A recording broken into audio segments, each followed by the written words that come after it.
नमस्कार दोस्तों, सार्थक भाषा यूट्यूब चैनल में आपका हार्दिक स्वागत है। मैं डॉक्टर पूजा लेकर आई हूँ आपके लिए एक नया विषय। तो चलते हैं आज की विषय की ओर। आज का विषय है अलंकार और उसके भेद। आज हम चर्चा करेंगे अलंकार पर और उसके भेदों पर। तो चलते हैं आज के विषय की ओर। अलंकार की परिभाषा। अलंकार समझने से पहले सबसे पहले हमें अलंकार की परिभाषा को जानना या समझना जरूरी है। तो देखते हैं, काव्य की सुंदरता बढ़ाने वाले यंत्रों अथवा उपकरणों को ही अलंकार कहते हैं। बच्चों, अब आप सोच रहे होंगे यंत्रों और उपकरणों की यहाँ क्या आवश्यकता? हिंदी भाषा में काव्य में उपकरणों की क्या आवश्यकता? जी बच्चों, काव्य में भी उपकरणों और यंत्रों की आवश्यकता होती है। बिना यंत्रों और उपकरणों के काव्य की भाषा को सुंदर, सहज और आकर्षण वाली नहीं बनाया जा सकता। इसके लिए हमें उपकरणों की आवश्यकता होती है और ये उपकरण किसी मशीनी यंत्र की तरह नहीं होते हैं। ये उपकरण किस तरह के होते हैं, ये इसमें हम लोग चर्चा करेंगे। जिस प्रकार मनुष्य अपनी सुंदरता बढ़ाने के लिए विभिन्न आभूषणों का प्रयोग करते हैं, उसी तरह काव्य की सुंदरता बढ़ाने के लिए अलंकारों का उपयोग किया जाता है।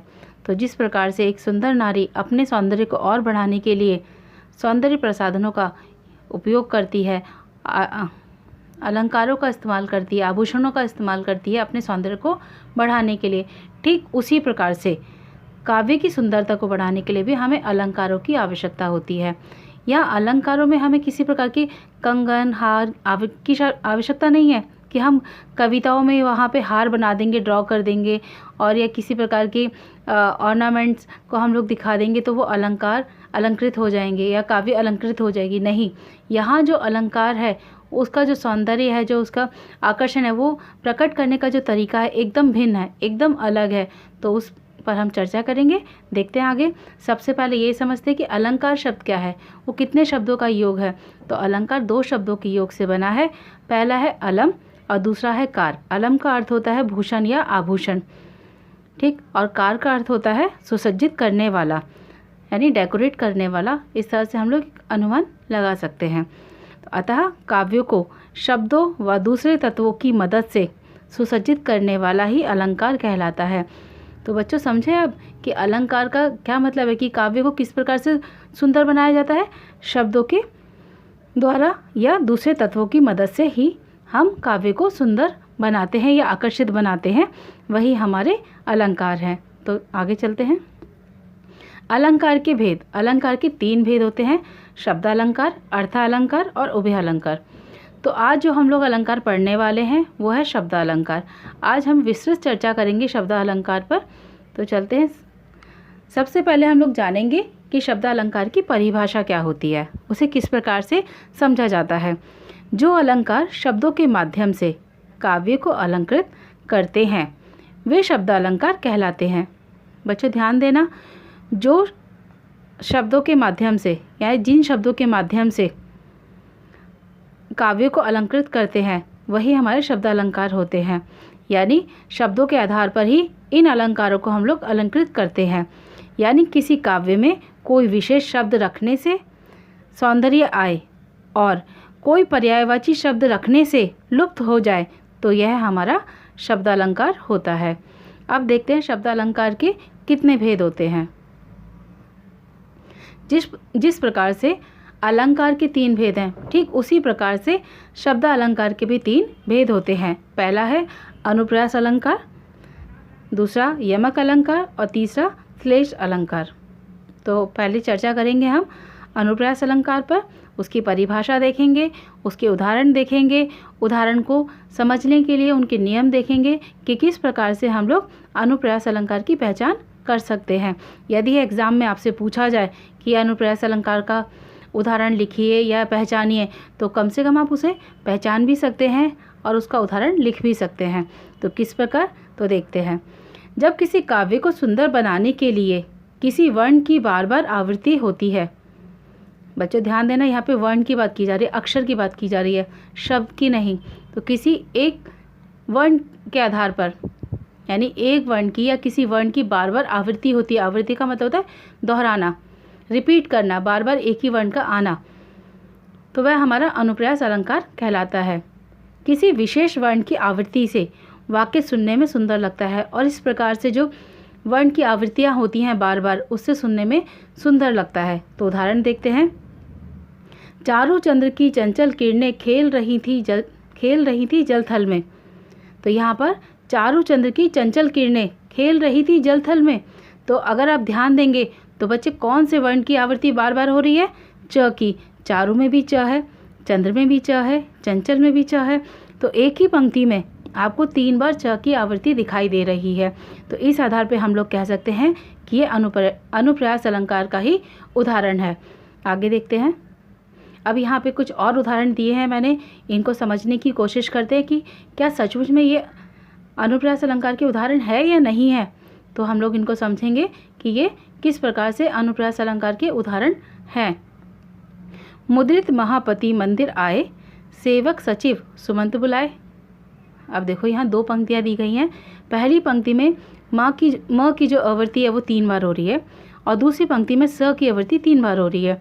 तो दोनों पंक्तियों में एक एक वर्ण की आवृत्ति 3-3 बार हो रही है। इस आधार पर हम लोग बोल सकते हैं कि ये अनुप्रास अलंकार का ही उदाहरण है। दूसरा देखते हैं। मधुर मधुर मुस्कान मनोहर, मधुर मधुर मुस्कान मनोहर, मनुज वेश का उजियाला। अब यहाँ पे हम लोग इस पंक्ति में देख रहे हैं कि म की आवृत्ति यहाँ पे 5 बार हुई है। मधुर मधुर में म है, मुस्कान में म है, मनोहर में म है और मनुज में भी म है। इस आधार पे हम लोग कहेंगे ये भी अनुप्रास अलंकार का ही उदाहरण है। तीसरा। कर कानन कुंडल मोर पखा, कर कानन कुंडल मोर पखा, उर्पे वनमाल विराजती है। अब यहाँ पर इस पंक्ति में क की आवृत्ति हो रही है। कर में क है, कानन में क है और कुंडल में भी क है। तो इस आधार पर ये पंक्ति भी हमारी अनुप्रास अलंकार का ही उदाहरण है। चौथा देखते हैं। तरनी तनुजा तट, तरनी तनुजा तट, तमाल तरुवर बहु छाए। अब यहाँ पे भी त का रिपीटेशन हो रहा है। त की आवृत्ति हो रही है कितनी बार? 5 बार। तरनी में 1 बार, तनुजा में 2री बार, तट में 3री बार, तमाल में 4थी बार और तरुवर में 5वीं बार। तो यह भी उदाहरण हमारा अनुप्रास अलंकार का ही है। 5वां देखते हैं।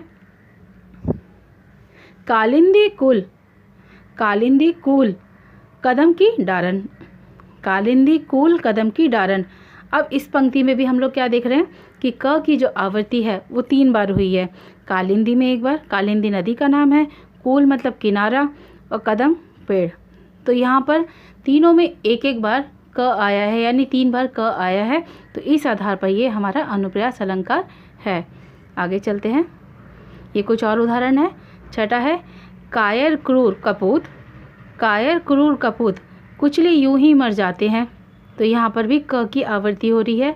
कायर में क है, क्रूर में क है, कपूत में क है और कुचली में भी क है।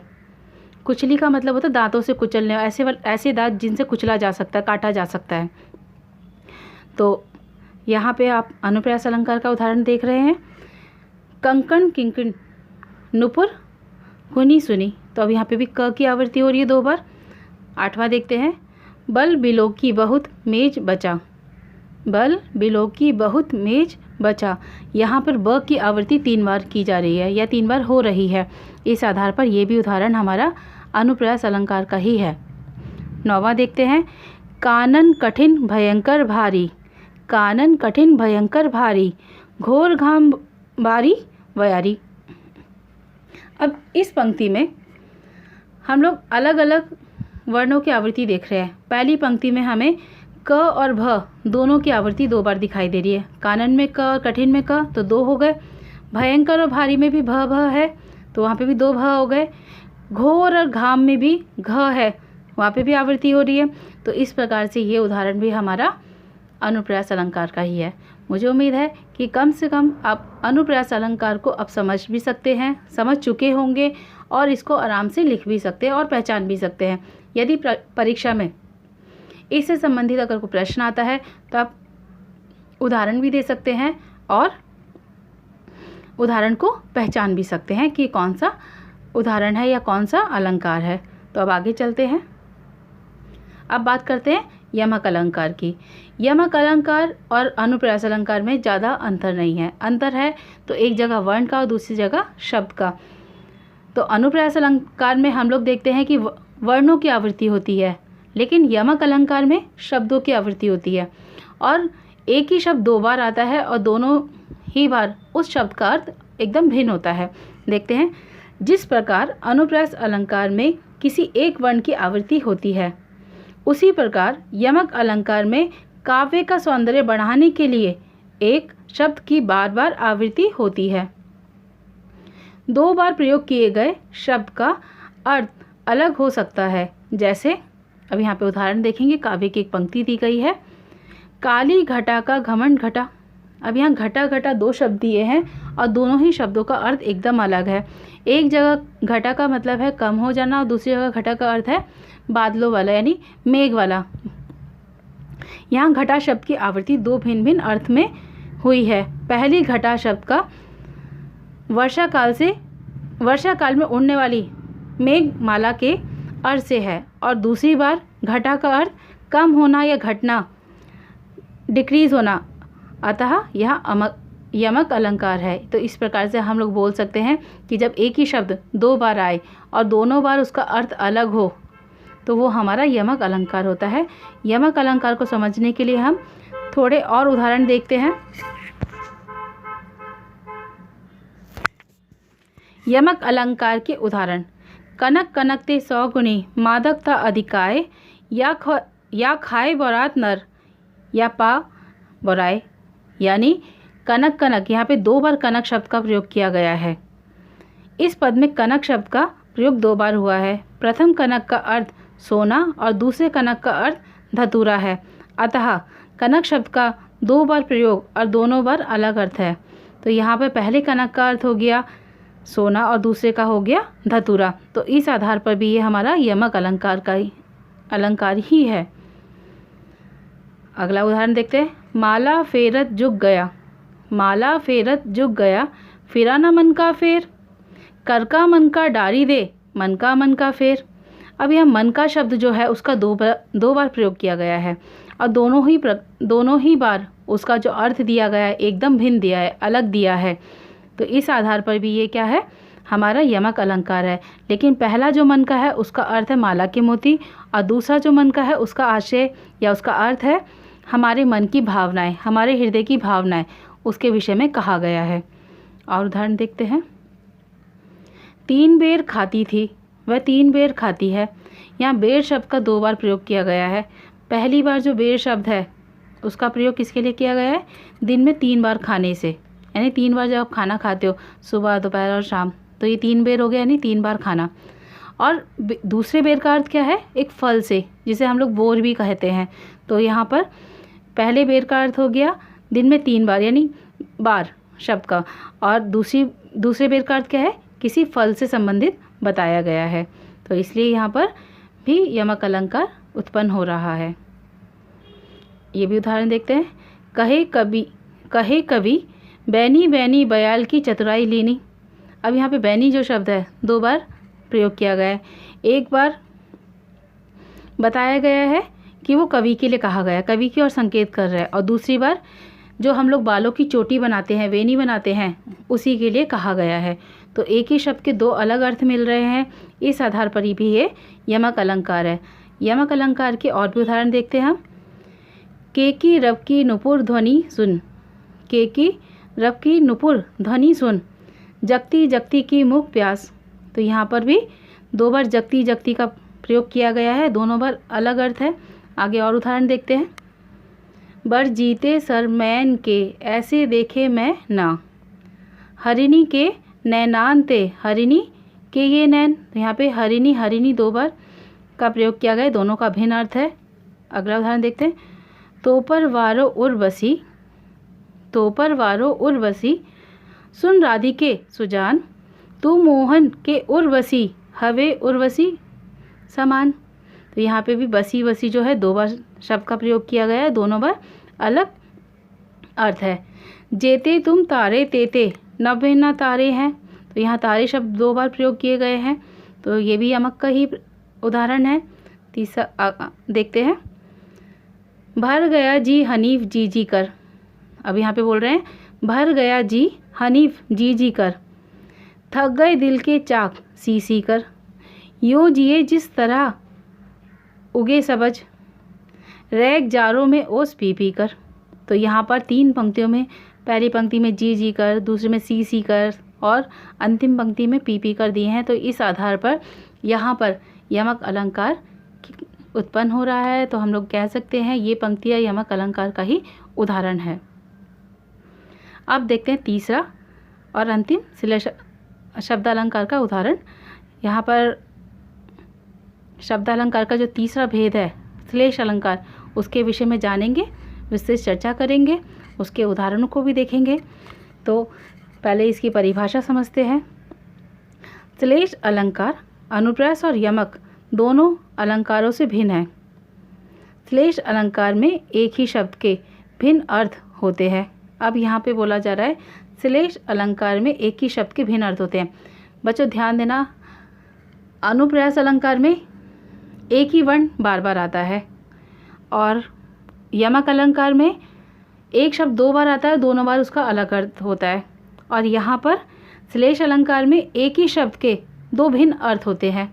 तो तीनों की जो आइडेंटिटी है, पहचानने का जो तरीका है वो अलग है। पहले में आपको वर्ण के आधार पर पहचानना है, दूसरे में आपको 2 शब्दों के अलग अर्थ के आधार पर पहचानना है, और यहाँ पर एक ही शब्द के अलग अलग अर्थ के आधार पर पहचानना है। ठीक, तो जैसे रहीमन पानी राखिए, बिन पानी सब सोन, पानी गए न उबरे, मोती मानुष चून। तो देखते हैं इसका किस प्रकार से वर्णन किया गया है। रहीमन पानी राखिए, बिन पानी सब सोन, पानी गए न उबरे, मोती मानस चून। तो देखते हैं रहीम जी ने इस दोहे में पानी को 3 अर्थों में प्रयोग किया है। पानी का पहला अर्थ मनुष्य की प्रतिष्ठा से है। रहीम जी कह रहे हैं कि मनुष्य में हमेशा विनम्रता यानी पानी होना चाहिए, यानी पानी की तरह झुके रहना चाहिए, हमेशा दूसरों की बातों को सुनने की आदत होनी चाहिए। सुनने का मतलब यानी श्रोता, अच्छा श्रोता बनने की ज़रूरत है, विनम्र बनने की ज़रूरत है। पानी का दूसरा अर्थ आभा या तेज या चमक से है, जिसके बिना मोती का कोई मूल्य नहीं है। जिस प्रकार से मोती अगर चमक वाला नहीं है तो कोई उसे पसंद नहीं करता, तो हमारी प्रतिभा या चमक है, प्रतिष्ठा है, वो ऐसी ही होनी चाहिए। पानी का तीसरा अर्थ जल से है, जिसमें आटे यानी चून, उत्तर भारत में आटे को चून भी कहा जाता है, से जोड़कर दर्शाया गया है। रहीम का कहना है कि जिस तरह आटे का अस्तित्व पानी के बिना नम्र यानी सॉफ्ट नहीं होता है, हो सकता है, और मोती का मूल्य उसकी आभा के बिना पूरा नहीं हो सकता, उसी तरह मनुष्य को भी अपने व्यवहार में हमेशा पानी की तरह विनम्रता रखनी चाहिए। रहीम जी का यह दोहा श्लेष अलंकार के अंतर्गत आता है। आगे चलते हैं। जे रहीम गति दीप की, कुल कपूत गति सोए, बारे उजियारो करे, बड़े अंधेरा होए। यहाँ पर रहीम जी ने दोहे के माध्यम से दिए एवं कपूत के चरित्र को एक जैसा बताया है कि जिस प्रकार से दिए की लौ बढ़ती है और जिस प्रकार से जो कपूत होता है जैसे जैसे बढ़ता है वो दुष्कर्मों की तरफ बढ़ने लगता है, बुराई की तरफ बढ़ने लगता है।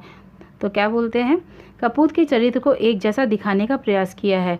शुरू में दोनों ही उजाला करते हैं, जब बुरे काम करते हैं, अच्छी कमाई करते हैं तो उजाला होता है, यानी उसकी प्रसिद्धि दिखाई देती है, उसका विकास दिखाई देता है, और दिए की लौ को बढ़ा देने से ज़्यादा उजाला होता है। लेकिन जैसे जैसे तेल ख़त्म होता है उजाला ख़त्म होता जाता है, और इसी तरह से जब बुराइयों में लिप्त होते जाते हैं तो संसार में नाम खराब होना शुरू हो जाता है। बुराइयाँ आपकी दिखाई देने लग जाती है कि आप किस तरह के बुरे काम कर रहे हैं। दोनों में शुरू में दोनों ही उजाला करते हैं, लेकिन बढ़ने पर अंधेरा हो जाता है। यहाँ बड़े शब्द से 2 अलग अलग अर्थ मिल रहे हैं। दीपक के संदर्भ में बढ़ने का मतलब है बुझ जाना, जिससे अंधेरा हो जाता है, और कपूत के संदर्भ में बढ़ने का मतलब है बड़ा हो जाना। बड़े होने पर कपूत कुकर्म करता है, जिससे परिवार में अंधेरा छा जाता है। एक शब्द से ही 2 भिन्न अर्थ प्राप्त हो रहे हैं। रहीम जी का यह दोहा श्लेष अलंकार का ही उदाहरण है। अगला उदाहरण देखते हैं। सीधी चलते राह जो सीधी चलते रहा जो, रहते सदा निशंक। जो करते विप्लव उन्हें हरि का है आतंक। यहाँ पे हरि शब्द के दो अर्थ दिए हैं, एक है बंदर और दूसरा है भगवान। दोहे में हरि शब्द एक बार प्रयुक्त हुआ है, लेकिन उसके दो अर्थ निकलते हैं। पहला अर्थ है बंदर और दूसरा अर्थ है भगवान। यह दोहा बंदरों के संदर्भ में भी हो सकता है एवं भगवान के संदर्भ में भी। एक शब्द के दो अर्थ निकल रहे हैं, इसलिए प्रस्तुत दोहा श्लेष अलंकार का ही उदाहरण है। अगला उदाहरण देखते हैं। जो चाहत चटक ना घटे, जो चाहत चटक ना घटे, मैलो होए ना मीत, रज जासू न छुवाई, ने चिकनो चित। अब यहाँ पे बोला जा रहा है जो रज शब्द है, दूसरी पंक्ति में जो रज शब्द लिया गया है उसके दो अर्थ हैं। पहला है अहंकार और दूसरा है धूल। यदि आप चटक मटक घटना नहीं चाहते हो, यानी जल्दी से आप घटना नहीं चाहते हो, तो मन पर अवगुण की धूल मत जमने दो। तो अपने मन पर अवगुण की धूल मत जमने दो। जैसे तेल लगी वस्तु पर धूल को जमाना और वस्तु का मैला होना, यानी अगर किसी वस्तु पर तेल लग जाए तो उस पर धूल जमना और गंदा होना बहुत आसान है, बहुत जल्दी से वो गंदा हो जाता है। इसी तरह अकड़ और अभिमान देख मित्रों का मन मैला हो जाता है। अतः यह उदाहरण श्लेष अलंकार का ही है।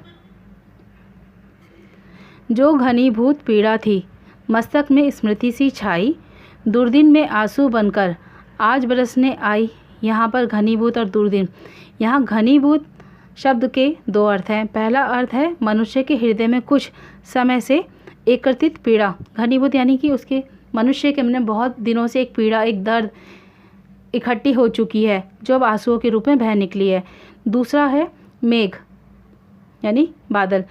मेघ बनी हुई अर्थात बादल जो कुछ दिनों से पानी को एकत्रित कर रहे हैं। वर्षा कभी भी एक साथ नहीं होती है, पहले वो पानी इकट्ठा होता है, उसके बाद वो पानी बरसता है। बिल्कुल हमारे हृदय की पीड़ा की तरह, जिस तरह से हम लोग सहन करते जाते हैं, लेकिन एक दिन हमारे सहने की जो शक्ति है वो ख़त्म हो चुकी होती है और उसके बाद हम लोग अपने आंसुओं के द्वारा उसको निकाल देते हैं, बाहर कर देते हैं और अपने मन को हल्का महसूस करते हैं। बिल्कुल उसी प्रकार बादल भी क्या करते हैं, पहले बहुत सारा पानी इकट्ठा कर लेते हैं और उसके बाद बरसते हैं। वे अब उसे बरसा रहे हैं।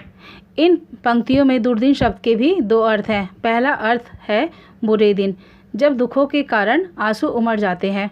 दूसरा अर्थ है बारिश के दिनों, जब बादल कुछ दिनों से इकट्ठे किए गए पानी को बरसाते हैं। तो यहाँ पर दो अलग अलग तरीके से घनीभूत और दुर्दिन का उदाहरण बताया गया है, इसलिए ये भी श्लेष अलंकार का ही उदाहरण है। पी तुम्हारी मुख बास तरंग, पी तुम्हारी मुख बास तरंग, आज बौरे भौरे सहकार। यहाँ बौरे जो शब्द है उसको दो बार प्रयोग किया गया है। पहले के लिए मस्त यानी पागल, बावला या भोला भाला इस तरह से प्रतीत किया गया है। बताया गया है कि जिस तरह से पागल व्यक्ति को किसी प्रकार की चिंता नहीं होती, किसी का ध्यान नहीं होता, किसी के प्रति उसको कुछ लगाव नहीं होता, वो अपनी ज़िंदगी अपने तरीके से जीता है। और दूसरा अर्थ है आम के प्रसंग में प्रतीत हुआ है, या आम के मंजरी यानी फल में परिवर्तित होता फूल निकलना बताया गया है। एक शब्द से दो अर्थ निकल रहे हैं, इसलिए यह श्लेष अलंकार का ही उदाहरण है। अंतिम उदाहरण देखते हैं श्लेष अलंकार का। रावण सर सरोज वनचारी, रावण सर सरोज वनचारी, चली रघुवीर सिलीमुख। अब यहाँ पे सिलीमुख जो है उसके दो अर्थ दिए गए हैं। पहला है बाण, धनुष बाण वाला बाण, और भ्रमर, भंवरे वाला। तो एक ही शब्द के दो भिन्न अर्थ हो सकते हैं, यह है इसी कारण से ये श्लेष अलंकार का उदाहरण है। बच्चों, आज हम लोगों ने अलंकार और उसके भेद सीखे, लेकिन उस भेदों में पहला जो भेद है शब्दालंकार, उस पर आज हम लोगों ने विस्तृत चर्चा की, जानकारी प्राप्त की, उसके नियम देखे, उसके उदाहरण देखे। और मुझे पूरी उम्मीद है कि आप लोगों को ये वीडियो बहुत पसंद आएगा। और इस वीडियो को आप लाइक, शेयर, सब्सक्राइब करना ना भूलें। यदि आपके कोई कमेंट हो या कोई शंका हो या कोई किसी भी तरह का प्रश्न हो तो आप कमेंट बॉक्स में पूछ सकते हैं। और इसी के साथ मैं धन्यवाद कहना चाहूँगी। मिलेंगे फिर अगले वीडियो में। धन्यवाद।